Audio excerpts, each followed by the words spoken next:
युवा यीशु का संयम। युवाओं में संयम की भी थोड़ी कमी होती है और वो बहुत जल्दी उद्वेलित हो जाते हैं और वो चाहते हैं कि अपने जीवन में उन कार्यों को जो उनकी इच्छा के अनुसार है, जो उनकी जरूरत आवश्यकता के अनुसार है, उसको वो करें।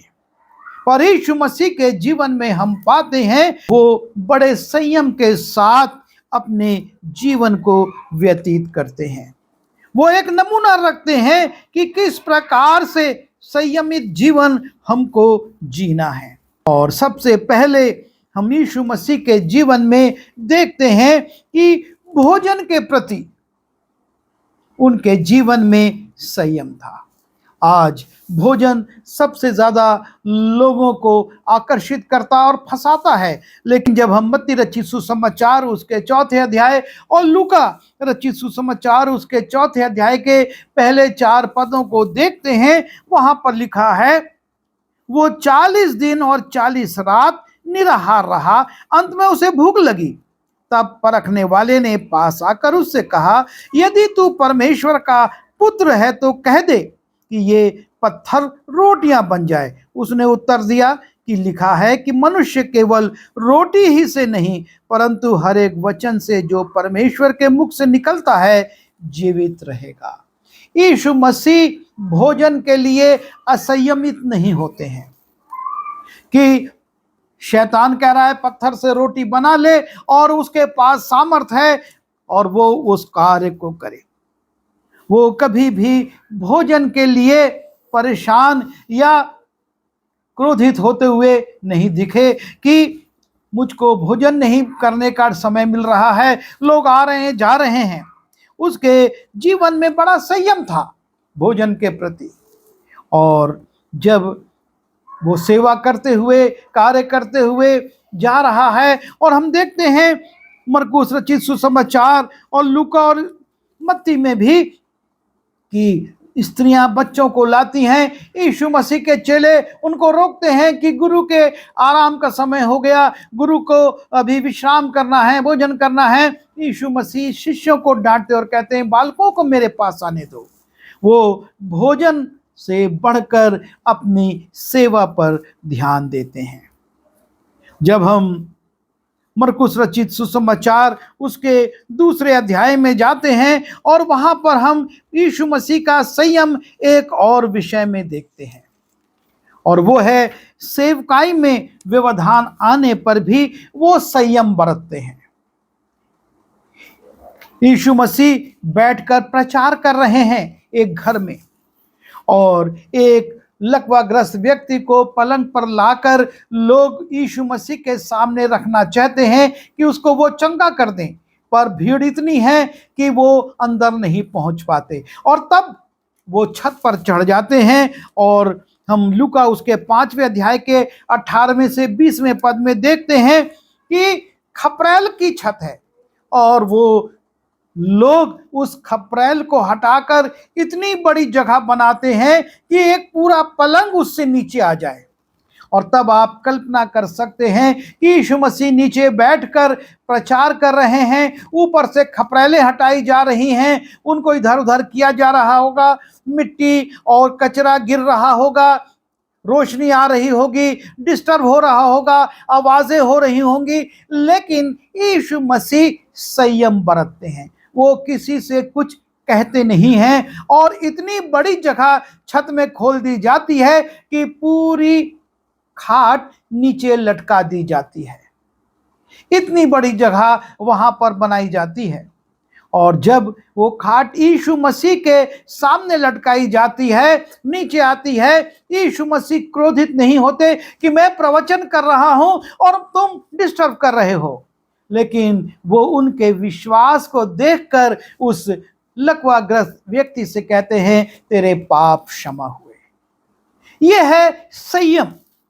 हम कितनी बार मंडलियों में देखते हैं, यदि कोई व्यक्ति बार बार उठता है, यदि बच्चे ये शरारत करते हैं, प्रचारक असंयमित होकर क्रोध करते डांटते हैं। मैं ये नहीं चाहता कि आराधना में ऐसा डिस्टर्ब किया जाए।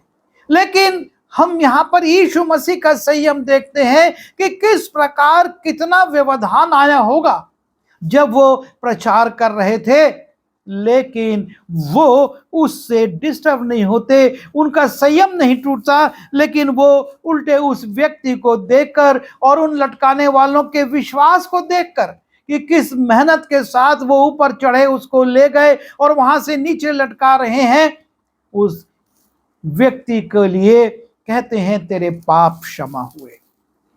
तीसरा हम देखते हैं कि यीशु मसीह को सेवकाई में वो चले जा रहे हैं, लोगों को चंगा कर रहे हैं, दुष्ट आत्माओं को निकाल रहे हैं, और तब ऐसी परिस्थिति में उस नगर के लोग आते हैं और यीशु मसीह से कहते हैं हमारे बीच में से चला जा।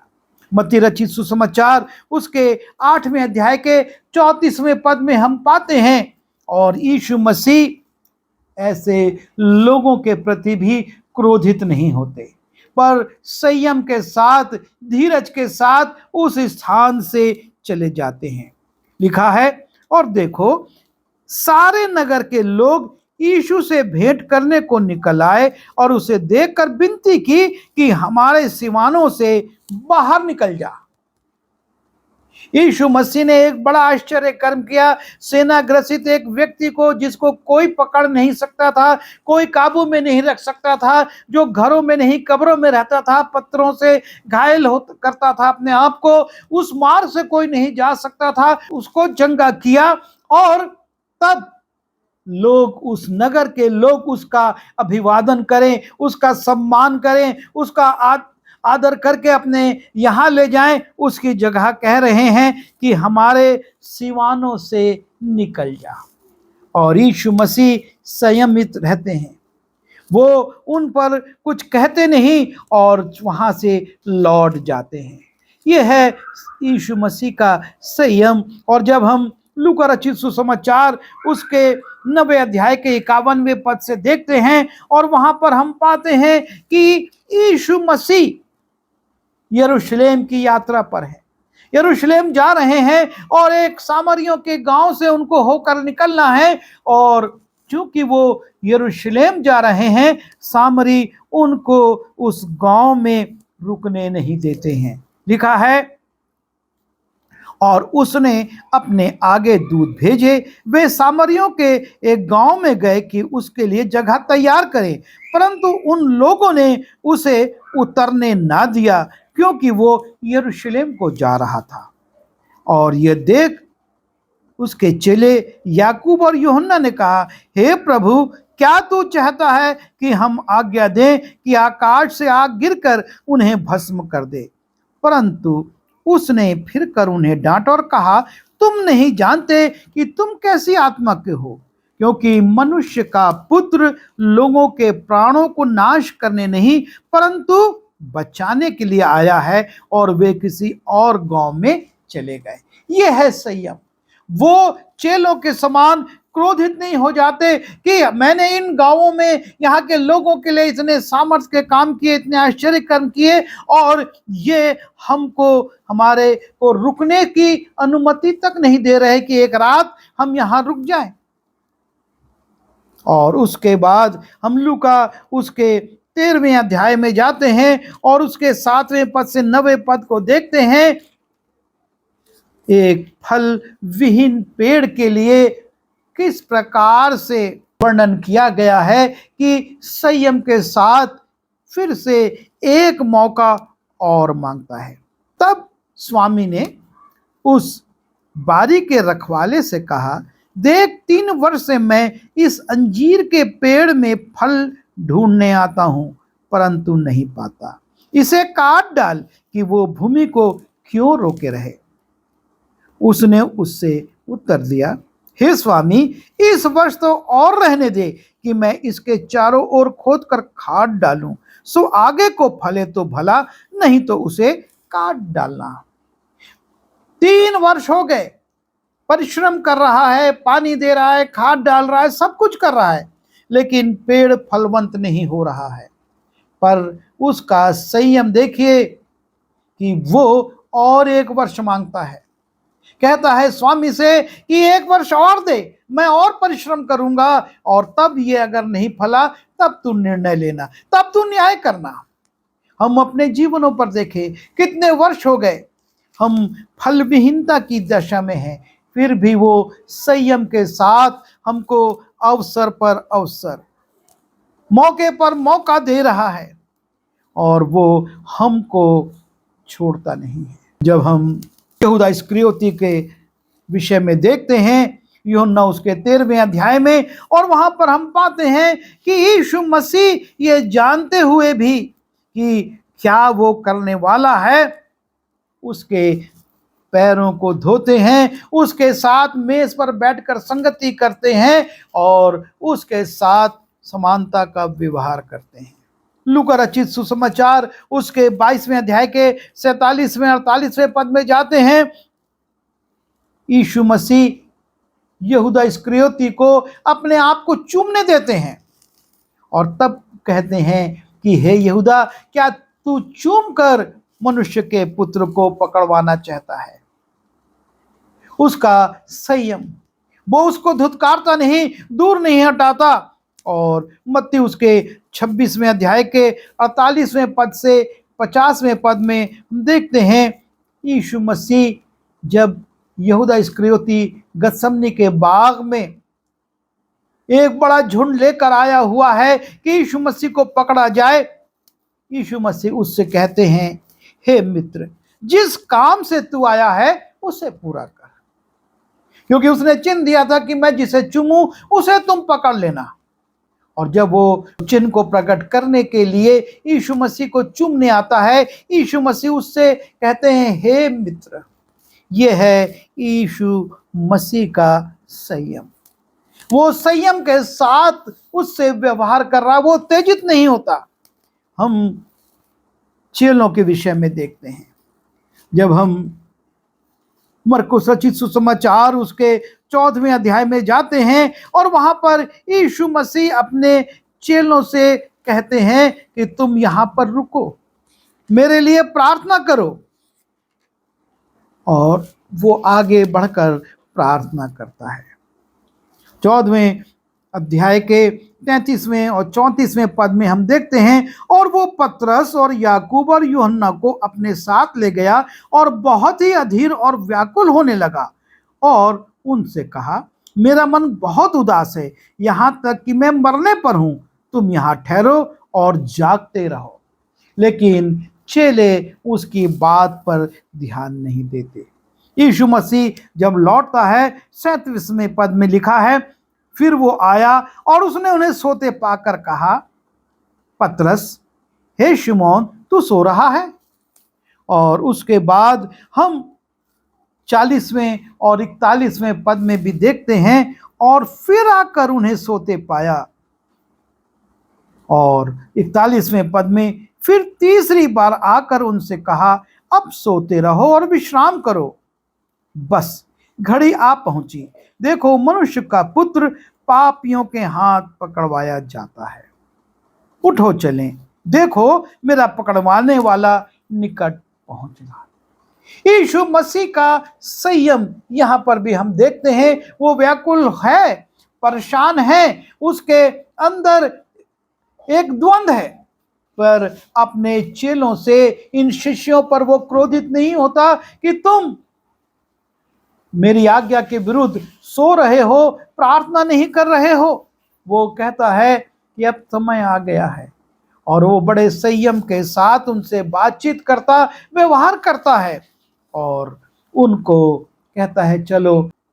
और 7वीं बात हम देखते हैं उसके संयम की, मत्ती रचित सुसमाचार उसके 26वें अध्याय के 67 और 68वें पद में, सताव में भी वो संयमित रहता है।